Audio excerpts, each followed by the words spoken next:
Opa, já estou aqui. Bom, aliás, já estou aqui com o meu convidado, que nós vamos falar hoje sobre consumo negro. É um tema interessante, hein? É um tema interessante. Mas antes eu queria falar uma coisa muito importante. Primeiro, você está aqui no Ponto de Vista.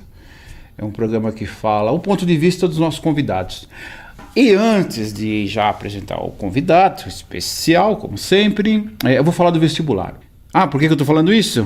A Zumbi é reconhecida por formar profissionais, criar oportunidades de entrada no mercado de trabalho e principalmente transformar vidas. E os cursos, todos eles, pode ter certeza, são de qualidade e as mensalidades, isso é importante, hein? Elas são super acessíveis. Entra lá no site, confere. Bom, é isso.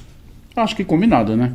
Eu quero apresentar o meu convidado. Meu convidado, Felipe Chivas Ortiz.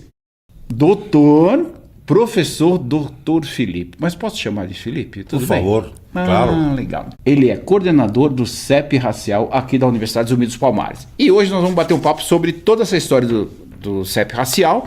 E o mais interessante você não é brasileiro, né?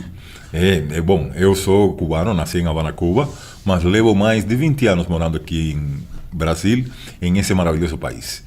Gosto demais daqui, me sinto brasileiro, aliás, sou naturalizado brasileiro, me sinto muito feliz de estar aqui. Aliás, como é que é Cuba, hein? Tem muita diferença cultural? Você veio pra cá quando mesmo?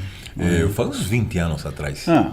E a ideia é, tipo assim, bom, eu vim primeiro para na verdade, né, para a convite. Aliás, por que o Brasil, né?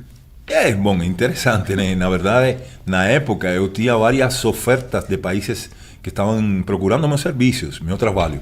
E eu, bom, estive no México, em vários países, Argentina, e bom, finalmente me decidi, né, para continuar aqui. E fui convidado na época pela Universidade Ibero-Americana. Fui convidado para uma palestra sobre um livro meu, um livro de poemas meu, que estava em espanhol e português, bilíngue, né? E o tradutor era brasileiro. Então, eles tinham uma semana hispano-americana e, com motivo disso, me convidaram. Era só uma semana, fiquei 2 meses dando aula de tanto que gostaram do meu trabalho. E aí, bom, voltei para Havana. E com um tempo de uns 6 meses me convidaram para outro congresso em Belo Horizonte dessa vez. O primeiro foi em São Paulo. E aí, bom, me convidaram, foi também um sucesso o trabalho que apresentei outros livros meus e foram no caso eram sobre criatividade, na época, né, que é um assunto que pesquiso até hoje. E, bom, foi um sucesso aqui, aquela apresentação. E, bom, e de aí me convidaram várias empresas, Coca-Cola, multinacionais, inclusive, para fazer todo um conjunto, um trajeto por todo o Brasil, né, mostrando o trabalho que eu fazia com criatividade. Hoje se fala muito em inovação, né, que é um tema bastante procurado. Bom, sim, na época ninguém falava em criatividade, ninguém falava em inovação, que são 2 temas bem assim linkados. E eu já falava disso. Então, por isso, tive aquela repercussão. E aquele congresso, o segundo congresso, foi o primeiro, segundo congresso que eu participei em Brasil, foi o primeiro congresso pan-americano de criatividade e jogos de empresa, que foi organizado, como eu disse, em Belo Horizonte, no Hotel Ouro Minas, que na época era novo aquele hotel. E foi bom, foi um grande sucesso, foi um evento ibero-americano, né? E bom, isso me permitiu inclusive viajar a outros países latino-americanos para conhecerem meu trabalho, né? Sim. Bom, e daí, bom, fui indo, voltando, até que finalmente fiquei aqui no Brasil e fiz minha vida também acadêmica, profissional aqui, fiz mestrado, doutorado na USP, depois livre docência, fiz a minha livre docência, que é um degrau a mais, né, na carreira acadêmica, né, que é um pouquinho acima de ser professor doutor, e bom, fiz também a livre docência também na USP, e bom, temos conseguido fazer muitas coisas lá. Agora, por exemplo, ainda também compartilho a responsabilidade de ser coordenador do Centro Internacional de Inovação e Desenvolvimento de Cidades 1000, na Universidade de São Paulo, que está sediado no Instituto de Estudos Avançados da Universidade de São Paulo. E esse centro tem professores titulares que trabalham comigo, assim, de uma excelência, como o professor Mitsuru Yanase. E o que é esse centro? Só para... Sim, aquele outro centro... O que é o outro centro? Depois nós vamos voltar para Depois voltamos para cá. Mas aquele centro é um centro que pesquisa o conceito das cidades 1000. Cidades 1000 é um conceito da Unesco, né? Esse 1000 não é 1000 de número, sino que fala de Media and Information Literacy, son siglas. Y está falando de alfabetização, a tradução seria alfabetização mediática e informacional. E qual é o foco desse centro, desse conceito? Olha, falar dessa cidade híbrida que hoje falamos, né, quer dizer, física e digital, e tentar entender, por exemplo, as eleições, tentar entender fenômenos do comércio, tentar entender fenômenos corporativos, mas nesse mundo híbrido não é mais só um mundo, vamos dizer assim, só físico, é um mundo físico e digital. Fenômenos como a saúde, a educação, fenômenos corporativos, o comércio digital, cibersegurança, não podem ser entendidos sem esse conceito de alfabetização mediática e informacional.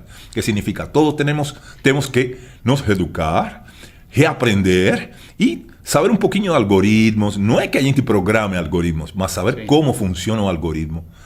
Não repassar notícias falsas, não entrar no discurso de ódio religioso ou racial. E aí entra o CEPI. Porque o CEPI precisamente é um local onde pesquisamos. Bom, primeiro dizer o que é o CEPI, né? O CEPI é um centro de pesquisa e estudos sobre temas raciais, né? E também climáticos, né? Porque também existe o racismo climático, né? As pessoas negras e as pessoas, vamos dizer assim, menos favorecidas financeiramente são as que moram nos lugares periféricos, geograficamente piores e climaticamente piores. Então, o CEPI racial pesquisa isso todo.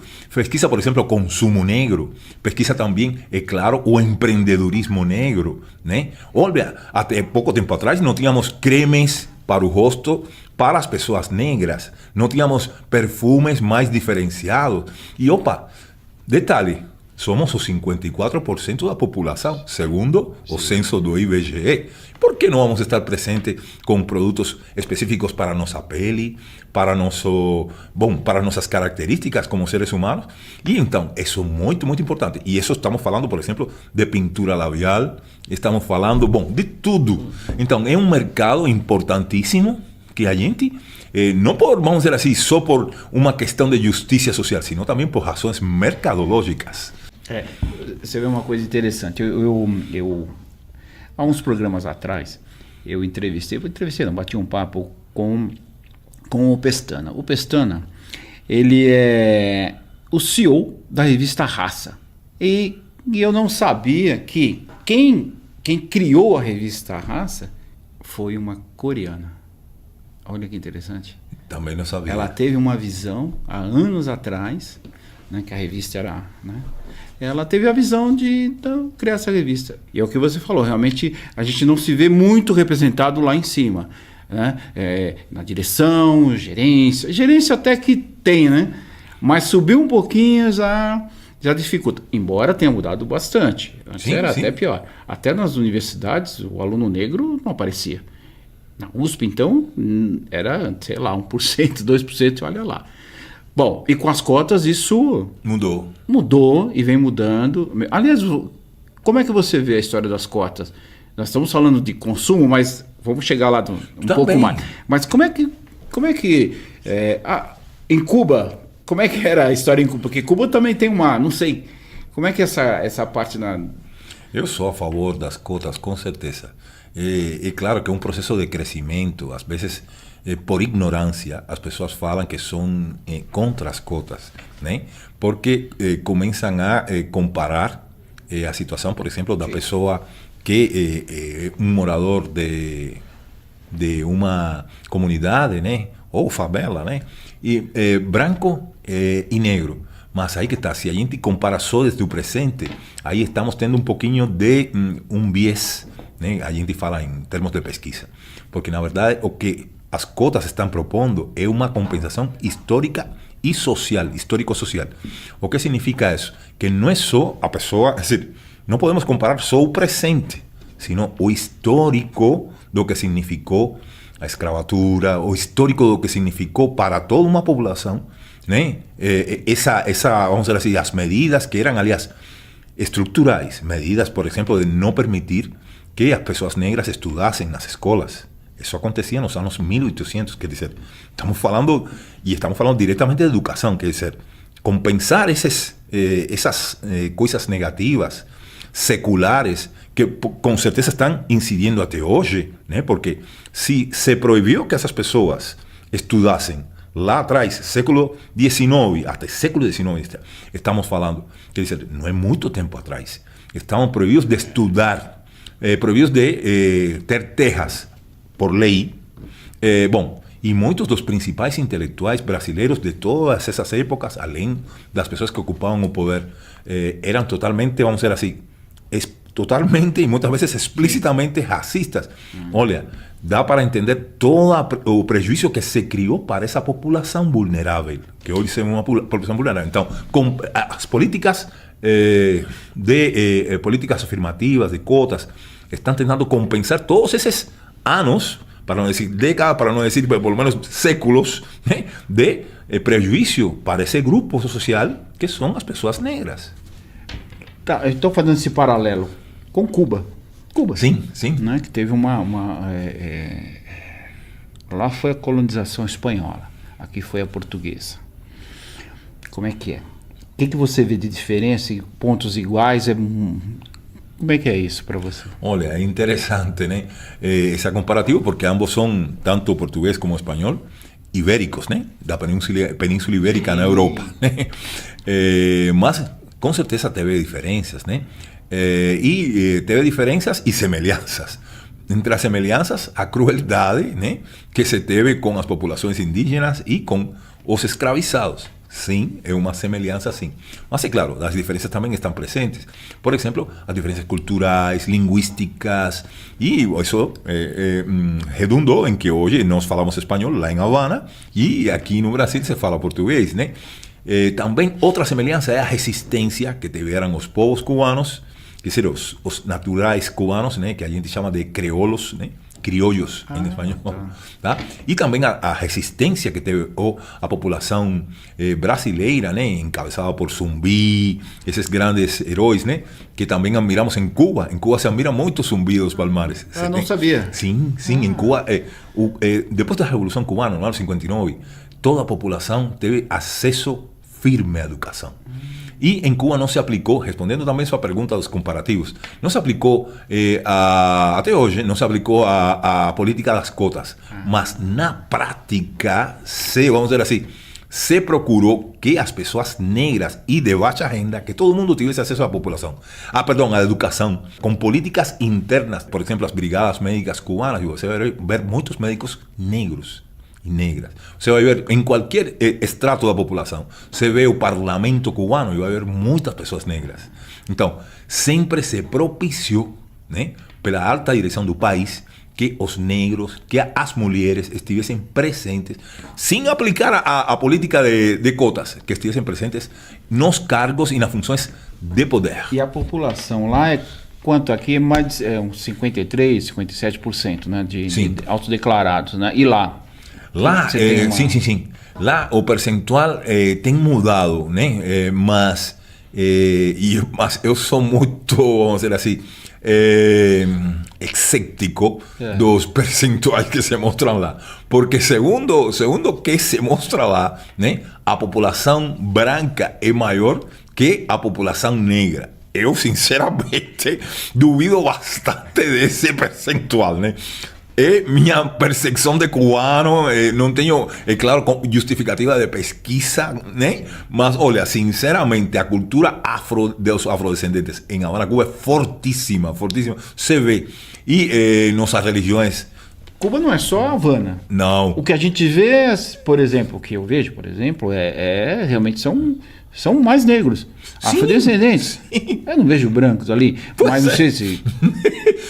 Eu também, sinceramente, duvido muito desses números. E sabe, inclusive se fizeram recentemente pesquisas da informação genética de todos os cubanos e tal, que agora está de moda, né? Essas histórias aí, e fala de um percentual de branquitude bem também, e incluso de indígenas, e quase pau a pau entre a branquitude, né? Vamos dizer assim, os genes brancos e negros. Tipo assim, eu sinceramente, tanto culturalmente como você está falando, visualmente, você vê mínimo as pessoas misturadas, Entendeu? Tá bom. No mínimo exato, mínimo. Mas, entendeu? É o que aqui, se aqui declara... a gente costuma falar o seguinte, que já tá com um pé na cozinha. Tem como, claro, sabe? Em Cuba temos muitas escravas Isaura, sabe? A telenovela, temos muitas, né? Que você vê a pele branca e tal, mas você olha bem assim, opa. Tem alguma coisa aí. Então. Tá. Bom, aliás, nosso tema era consumo negro. Porém, mas é bom a gente dar essa passeada, achei bem legal. Duas perguntinhas aqui antes de a gente até encerrar, já estamos chegando no final. Era um bate-papo, mas vamos bater um papo uma outra oportunidade, tudo bem? Perfeito? Tá ótimo. Legal. Então, vamos. A minha pergunta é em cima do próprio CEP racial. Hoje, você, na coordenação dele, o que você vê, o que você sente assim que mais o CEP racial pode ajudar? Porque é um guarda-chuva, né? Sim. Embaixo do CEP racial tem várias outras funções. E como é que é isso? Como é que você... Olha, eu enxergo... Para o público que não conhece, tá. o que é ele aqui? Querido Carlos Xavier, eu enxergo que temos uma oportunidade tanto de pesquisar e fazer propostas, tanto com respeito ao consumo negro, que agora temos o PROCON, né? Temos aqui, inclusive, na universidade, um ponto, né? Do PROCON. PROCON racial, exato. Temos aqui E por que é uma oportunidade de pesquisar, estudar? Por que é importante ter o CEP racial e por que é importante pesquisar o consumo negro, empreendedoras negras e outros temas que às vezes ficam em um segundo plano? Porque para fazer políticas públicas é necessário ter um sustento científico. E então, quando se pesquisan esses temas, se podem levantar, por exemplo, que tipo de violência existe, que tipo de barreiras enfrentam as mulheres empreendedoras negras, que são diferentes das barreiras que enfrentam as mulheres empreendedoras brancas ou as mulheres empreendedoras orientais ou as mulheres empreendedoras de origem de povos originários ou indígenas. Então, isso é importante porque para montar políticas públicas não deve ser no achismo. Que claro, todos nós temos nossas opiniões, sabemos que existe racismo, violência racial, mas como isso se manifiesta no consumo? Como se manifiesta com as mulheres negras? Nós temos metodologias, e muito importante essa palavra, metodologia científica. Nós temos essa possibilidade de fazer pesquisas sérias, sólidas sobre consumo negro, empreendedorismo negro, que, repito, enfrentam outras barreiras e também tem outras estratégias para sortear essas barreiras. Então, estamos utilizando metodologias que são até recomendadas pela Unesco, como, por exemplo, a metodologia das 20 barreiras culturais à comunicação em 5 dimensões de criatividade. Para o quê? Para levantar informações de maneira científica e poder comparar, por exemplo, com as mulheres empreendedoras do Sul. Nós temos parceria com a BPW. BPW é a Business Professional Women, que significa, traduzindo um pouco livremente, né, são as mulheres empreendedoras, é uma associação mundial de mulheres empreendedoras do mundo inteiro. E essa associação está presente no Brasil e em América Latina. Nós fizemos uma pesquisa sobre as mulheres brancas, né, predominantemente brancas, do Rio Grande do Sul. Né? E comparamos essa pesquisa com a que estamos realizando aqui com mulheres negras. As barreiras que enfrentam cada uma são diferentes. Mostrado cientificamente. Quer dizer, não é mais, olha, eu acho que... Não. Por quê? Porque as mulheres, por exemplo, as mulheres brancas têm uma família mais estruturada, conseguem muitas vezes o apoio financeiro para abrir um negócio do próprio esposo. Elas não têm, às vezes, a barreira financeira, pelo menos na dimensão que tem as mulheres negras, que muitas vezes não tem uma família estruturada, ela é a própria líder da família e muitas vezes ela tem também, vamos dizer assim, enfrenta N situações financeiras por causa de tudo isso e porque quando ela procura o crédito, de repente, precisamente, às vezes até por morar, e aí entra o racismo geográfico e racismo climático. Você mora em um lugar que não tem endereço. Às vezes a comunidade não tem endereço na favela, sabe? Não tem um número, não tem... Bom, mas você não tem endereço? Olha, como eu vou... Banco, estou falando como se fosse um banco. Olha, como eu vou te dar um crédito se você não tem um endereço? Bom, e aí começou então que a dificuldade que essa senhora ou esse senhor negro tem para abrir um negócio é muito maior, né, que uma pessoa branca. é difícil e é complicado ainda. É. A população muitas vezes não conhece, né, esse tipo de... Vamos falar de pesquisa, de... O que seria isso aí? Como é que... Conhecimento. Conhecimento, exatamente. Não tem Então, esse conhecimento. Exato. Começa, como eu disse, porque existe a barreira, mas depois existe também o desconhecimento, bem colocado, essa é outra barreira. Então, se eu não sei quais são as ferramentas financeiras, de crédito que eu posso acessar, porque nem sei que isso existe, bom, aí, isso é claro que é uma barreira para você empreender. Mas não só isso, sino que às vezes quando eu sei que eu posso bater nessa porta, não consigo ir lá. Por quê? Porque eu tenho também a barreira interior psicológica de que sempre fui rejeitado. E de que se eu for lá, vou ser maltratado, menosprezado. E as pessoas às vezes não procuram, os bancos igual não procuram, e temos experiências aqui, inclusive, de profissionais de aqui da Zumbi dos Palmares que têm comentado que às vezes vão a abrir um posto de saúde, né? E as pessoas não procuram o posto de saúde, sendo gratuito e com todas as possibilidades, porque sentem medo de que serão maltratados, distratados quando cheguem lá. É igual um banco, igual às vezes um dentista, igual quando fazem uma prova para a visão. Olha, por que as pessoas não vão? As pessoas, porque sempre foram rejeitadas, passaram por isso. Então, existem barreiras que são, como você falou, de conhecimento, que não sei. Tem as barreiras também, às vezes, que existe mesmo financeira, que quando você acude ao banco, sim, te falam não, porque você não tem endereço, ou porque você tem um visual assim, e não te dão o crédito. Terceiro, porque de repente não tem a roupa adequada, etc. Ou simplesmente por a cor da pele. E a população? O que a população pode esperar do CEP racial? A população pode esperar do CEP racial propostas de políticas públicas, pode esperar também capacitação, propostas, por exemplo, nós levantamos que uma das barreiras que enfrentam as mulheres negras empreendedoras e para o consumo também é o uso do mundo digital. Então, nós temos uma metodologia que se chama o ciclo do marketing digital, da comunicação e do marketing digital, que tem 10 etapas. Para você montar um negócio, é interessante seguir essas 10 etapas. É claro que eu não vou falar aqui toda, né? Mas é interessante, por exemplo, você pesquisar, você estar nas redes sociais, você ter um site. Bom, tem 10 ferramentas ou etapas que a gente recomenda, né? E que se utilizam nas empresas, nos empreendedores individuais. Mas aí que está. As mulheres negras, diferentemente de outros grupos sociais, muitas vezes se concentram nas redes sociais, concretamente no Instagram, no TikTok, sim, né? Que são gratuitas, mas de repente tem outras redes sociais que poderiam explorar, como LinkedIn, etc., mas que não exploram porque não conhecem e não têm uma capacitação para poder usar esses outros veículos. Então, o CEP racial pode oferecer isso, capacitação, pesquisas direcionadas e também assessorar organismos públicos, que podem ser em nível estadual, federal ou municipal, sobre políticas públicas para essas mulheres, por exemplo, ou para o consumo negro, porque podemos levantar quais são as queixas, né, que realmente tem a população negra com respeito a um shopping. Olha, entrei no shopping e de repente o segurança ficou me olhando, mas é preciso mostrar números disso. Não é só dizer, opa, aconteceu e mostrar um caso na TV. Bacana, mas olha, quando você mostra com números, olha, está acontecendo em um percentual elevado, acontece não só nos shoppings, acontece no cinema, acontece, sabe, em uma lanchonete, e você mostra isso de uma maneira, vamos dizer assim, científica, com metodologias, aí empiezan as coisas a tomar outro rumo e se podem tomar decisões políticas, sim, de políticas públicas, muito mais certeiras, muito mais, assim, muito mais assertivas. E como para a gente encerrar aqui, e como as pessoas não têm acesso ao CEP racial?